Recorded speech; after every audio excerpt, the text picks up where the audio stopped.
کرے آدمی تو سب سے پہلے ہاتھوں کو اٹھائے گا تو ہاتھوں کا اٹھانا کیا ہے؟ سنت ہے۔ کہاں تک اٹھائے کہ ہاتھ کا نچلا ایسا کر دے تاکہ اوپر والا ایسا کانوں کے برابر ہو، حتیٰ کہ اگر انگوٹھے کی جو کنارہ ہے وہ لو کے قریب چلا جائے تو کوئی حرج نہیں۔ مس کرنا ضروری نہیں کان کو، تو اس طرح یہاں رکھے اس کو، ہاتھوں کو، انگلیاں جو ہیں تھوڑی سی اوپر سے جھکیوں، یہ بھی سنت ہے کہ قبلہ کی طرف سارے اعضاء کا دھیان بھی ہے اور سارے جہان کی طرف پشت کر لی ہے، یہ حکمت ہے۔ اب ایسے میں ہاتھ رکھنا یہ سنت ہے۔ پھر اللہ اکبر کہنا یہ کیا ہے؟ رکن ہے، ٹھیک ہے۔ تکبیر تحریم آئے نا، اور اس میں لفظ تکبیر اللہ اکبر کا کہنا واجب ہے، ٹھیک ہے۔ اب اس سے آگے ہاتھ کہاں باندھنے ہیں؟ جی ناف کے نیچے باندھ لو۔ یہ باندھنا کیا ہے؟ جی سنت ہے۔ اگر کوئی تکبیر نہیں کہے گا، تکبیر تحریمہ رکن ہے، اس کے بغیر نماز میں نہیں داخل ہوگا۔ اللہ الکبیر بھی کہہ سکتا ہے۔ اور اسی طرح پھر جب ہاتھ باندھ لیے تو سب سے پہلے کیا شروع کرے؟ ثنا شروع کرے۔ اب ثنا کرنا یہ سنت ہے، کیونکہ ایک ہی روایت میں ترمذی میں اس کا ذکر موجود ہے، تو وہ حدیث یاد ہو تو میں نے تو لکھوا دی ہے کہ آدمی وہ حدیث ہی پڑھ لیا کرے وہاں تقریر کے دوران۔ اچھا یہ سنت ہے۔ اب اس کے بعد تعوذ پڑھنا ہے، یہ بھی سنت ہے کہ قرات سے پہلے ہونا چاہیے۔ بسم اللہ پڑھنا بھی سنت ہے اگر سورت آغاز سے شروع ہو تو، یہاں الحمد چونکہ آغاز سے ہوتی ہے۔ اب سورہ فاتحہ کا پڑھنا جی واجب ہے۔ اگر نہیں پڑھو گے جان بوجھ کر تو نماز کا اعادہ کرنا ہوگا، بھول جاؤ گے تو سجدہ صاحب سے۔ اور اس میں اس جگہ کوئی ایک قرآن کی آیت تلاوت کر دینا یہ رکن ہے، تو کم از کم الحمدللہ رب العالمین رکن ہے، اتنا بھی نہیں پڑھو گے تو نماز نہیں ہوگی، اور مکمل کرنا یہ واجب ہے۔ اس کے بعد جو قیام کی حیثیت ہے، قیام بذات خود ایک رکن ہے۔ جو آدمی کھڑا ہو سکتا ہے کھڑا نہیں ہوگا تو اس کی وہ چیز نہیں ہوگی جو پڑھ رہا ہے۔ یاد رکھنا، اس پوائنٹ کو یاد رکھنا۔ فرض پڑھ رہا ہے تو قیام ترک کیا تو فرض نہیں ہوئے، رکن چھوڑ دیا۔ سنتیں پڑھ رہا ہے، اب زور کی سنتیں اس میں قیام نہیں کیا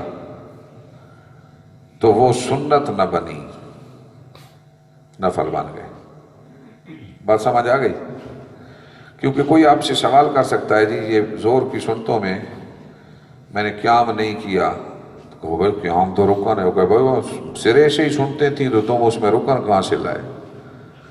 تو یہ پوائنٹ سمجھنے والا ہے کہ سنتوں کے اپنے، یعنی سنت کے سنت ہونے کا مدار جن چیزوں پہ ہے، تو سنت بننے کے لیے اس کے ستون قیام ہے، رکوع ہے، سجود ہے۔ وہ سنت ہی نہیں بنے گی اگر کوئی یہ ستون نہیں ہوگا، تو وہ نفل بن جائے گی یا سرے سے ہی باطل ہو جائے گی۔ اب ایسے میں وہ سنت نہ رہی، یعنی اس کا ستون ہی نہ رہا تو بیسیکلی وہ سنت ہی نہ بنی۔ سمجھ آ گیا؟ آپ نے تو سنت ظہر ادا نہیں کی ہیں بلا وجہ۔ ایک منٹ، تو پھر اس طریقے پہ یہ رکن، قیام رکن ہے، ایک لمحے کے لیے ایک تسبیح کی مقدار، اور جو آدمی دوڑ کے آئے اس کا رکن چلا جاتا ہے، رکوع میں چلا جاتا ہے، تو آدمی آئے اللہ اکبر کہے اور اس میں معمولی سے ٹھہرے تو یہ تکبیر تحریمہ کے مقدار بھی جو قیام ہے نا، تو یہ بھی کفایت کر جاتا ہے، رکنیت ادا ہو جاتی ہے اس سے، اور پھر رکوع میں چلا جائے تو گویا اس نے رکن ادا کر لیا ہے۔ اب اس میں جب فاتحہ پڑھی تو فاتحہ کے بعد بسم اللہ آئے گی، بسم اللہ پڑھنا مستحب ہے جی، کہ ہر سورت کے آغاز میں پڑھ لینا اچھا ہے۔ بسم اللہ فاصل لینا، حصہ نہیں کسی سورت کا۔ اب جس کے ساتھ سورت ملائے آغاز سے پڑھے تو بسم اللہ پڑھ کے سورت ملائے، تو یہاں ایک بڑی آیت یا 3 آیات چھوٹی آیات کا ملانا، 30 حروف جس کی مقدار ہوں، یہ واجب ہے، دم میں سورت واجب ہے، فاتحہ بھی واجب، یہ بھی واجب۔ اور کوئی سے ایک آیت یہاں پڑھنا رکن تھا، خواہ وہاں کوئی قل هو اللہ احد پڑھ دے یا الحمدللہ رب العالمین پڑھ دے یا سورت کی ما تیسر من القرآن کوئی پڑھ لیتا۔ اب اس طریقے پہ ایک دن کا آپ کا جمعہ کلیئر ہو جائے گا، پھر اگلے پہ سے آگے شروع کریں۔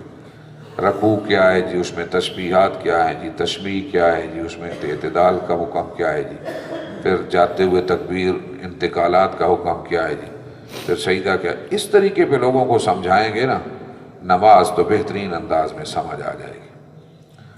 تو آپ کہیں پھر جی ہاں رکوع کیا ہے بھائی، اب رکوع میں اللہ اکبر کہتے ہوئے جائے تو اللہ اکبر کہنا کیا ہے؟ سنت ہے، حضور تکبیرات انتقالات میں حدیث آپ نے پڑھ لی۔ رکوع کرنا ورکعوا یہ رکن نماز ہے، نماز نہیں ہوگی۔ اب نماز نہیں ہوگی، رکوع ہوگا کتنا کہ اتنا انحنا۔ رکوع کیا ہے؟ هو الانحنا۔ عام لوگوں کو یہ عربی بتانے کی ضرورت نہیں، لیکن آپ کے علم میں ہونی چاہیے۔ جھکنا کتنا؟ گھٹنوں تک ہاتھ پہنچ جائیں تو یہ جھکنا کافی ہے رکنیت کے لیے، لیکن سنت طریقہ یہ ہے کہ اتنا جھکو کہ آپ کا سر پیٹھ ہموار ہو جائیں، پانی کا پیالہ کوئی اوپر رکھے تو وہ گرے نہیں، یہ سنت طریقہ ہے اعتدال کے ساتھ۔ وہاں ایک تسبیح کی مقدار ٹھہرنا یہ لازم ہے، 3 تسبیحات کی مقدار ٹھہرنا سنت ہے۔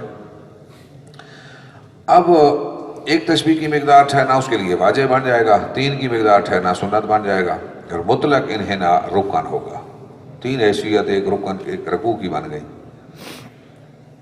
اچھا اسی طریقے پہ جب کھڑا ہوگا تو سمع اللہ لمن حمدہ، تو یہاں کھڑا ہونا اور وہاں اس میں تعدیل یہ واجب ہے۔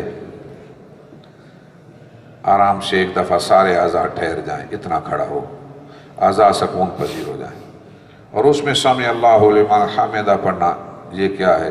سنت ہے۔ پہلے لوگوں کو آغاز میں بتا دو کہ جہاں رکن چھوٹ جائے گا یاد رکھنا وہ نماز سرے سے نہیں ہوگی، جو واجب رہ گیا تو نماز کا اعادہ لٹانا واجب ہوگا۔ اب سجدہ سہو کا مسئلہ بھی نے بتا دینا کہ رکوع یا واجب میں تاخیر ہوگی تو سجدہ سہو واجب ہوگا، اور اگر واجب سرے سے چلا گیا تب بھی سجدہ سہو سے نماز ہو سکتی ہے، بشرطے کہ بھول کے ہو، جان بوجھ کے ہوگا کوئی چیز کا ترک تو نماز کا اعادہ، رکن رہ گیا تو اعادہ رکن فرض ہے، واجب رہ گیا تو اعادہ واجب ہے، سنت رہ گئی تو سنت کا اعادہ، سنت ہے نماز کو لٹا لو اس سنت کو پورا کرنے کے لیے۔ اسی طریقے پہ پھر اللہ اکبر کہتے ہوئے سجدے کی طرف جائے۔ اب سب سے پہلے گھٹنے رکھے یا ہاتھ، گھٹنے رکھنا سنت ہے، پھر ہاتھ رکھنا سنت ہے، پھر ناک رکھنا سنت ہے، پھر پیشانی رکھنا سنت ہے، یہ طریقہ ہے۔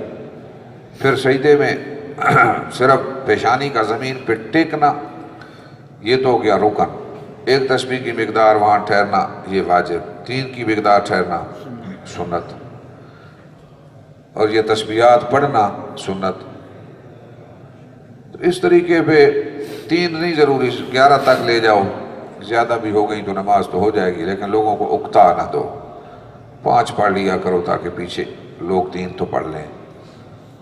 پھر اللہ اکبر کہتے ہوئے اب اس میں سجدہ کرنے میں کل جو میں نے ساری وضاحت کی کہ گھٹنوں کا لگانا، پیشانی کا لگانا، پھر اس پیشانی رکن ہوا، ناک کا ملانا واجب ہوا، اسی طرح پاؤں کی انگلیوں کا قبلہ سمت رکھنا واجب ہے، پیٹ لگانا، اگرچہ ایک قول علامہ سعیدی صاحب کی رائے میں نے آپ کو بیان کی ہے کہ وہ سنیت کے قائل ہیں، لیکن تاحال وجوب والا قول زیادہ راجح معلوم ہو رہا ہے، ٹھیک ہے؟ تو اس کا خیال رکھے آدمی کہ کم از کم اکثر حصہ پاؤں کا وہ انگلیوں کا سرا، تو اختلاف اپنی جگہ، لیکن سرکار دو جہاں صلی اللہ علیہ وسلم کا عمل تو یہ تھا کہ آپ اپنی پاؤں کی انگلیوں کو بھی سمت قبلہ کی طرف رکھتے، تو گویا آپ کی سنت سمجھتے ہوئے، واجب سمجھتے ہوئے بہرحال اس کو قبلہ کی سمت میں رکھنا ہے اور وجوب والے قول کو ہی ترجیح دینا ہے۔ اب سجدے میں جو آج جہاں تک پہنچے ہیں نا، سجدے میں اب کیا کرنا ہے؟ کونیوں کو بازوؤں سے، پہلوؤں سے جدا رکھنا بھی سنت ہے، اسی طرح رانوں سے جدا رکھنا بھی، یہ بھی سنت طریقہ ہے۔ اور مکروہ ہے کہ آدمی اپنے ہاتھوں کو زمین پہ بچھا دے، تھکا ہوا ہو تو گھٹنے سے ٹیک لگا سکتا ہے کونیوں کی، یا کمزوری یا مسئلہ ہے تو اس انداز میں رکوع کرنا ہوگا کہ پیشانی بھی زمین پہ اور ناک کی ہڈی بھی زمین پہ، ایسی جگہ ہو کہ نیچے مزید فوم نہ ہو کہ دبتا چلا جائے، جم جائے پیشانی اور ناک، ایسی جگہ سجدہ ہونا چاہیے۔ اب ان میں تسبیحات کا حکم آپ نے معلوم کر لیا، توجہ اللہ ہو، اور اس وقت یہ خیال کرے کہ اب میں رب کے قرب کے مقام پہ پہنچا ہوں، اب اس کی جی بھر کے تسبیح کر لوں۔ تو یہ خاص کیف ہے سجدے کا اپنا، تو یہ اس کی روحانیت، اور پوری نماز میں یہ ایک تصور غالب رہے، ابتدا سے آخر تک آسان سا تصور میں بیان کر رہا ہوں کہ ہر لمحے، ہر رکن، ہر اس مستحب کی ادائیگی میں بندہ یہ خیال کرے کہ میرا رب مجھے دیکھ رہا ہے، میرا رب مجھے دیکھ رہا ہے، میں اس کے حضور کھڑا ہوں، وہ میری طرف دیکھ رہا ہے، میری سستی نہ ہو، میرے ہاتھ پاؤں، میرا اٹھنا بیٹھنا اللہ کے محبوب کی سنت کے مطابق ہو کہ میرا رب مجھ پہ خوش ہو جائے۔ حضور فرماتے ہیں صلو کما رأیتمونی اصلی، ایسے پڑھو جیسے مجھے دیکھتے ہو۔ تو یہاں تک یہ ایک نماز کا طریقہ یوں بیان کیا کر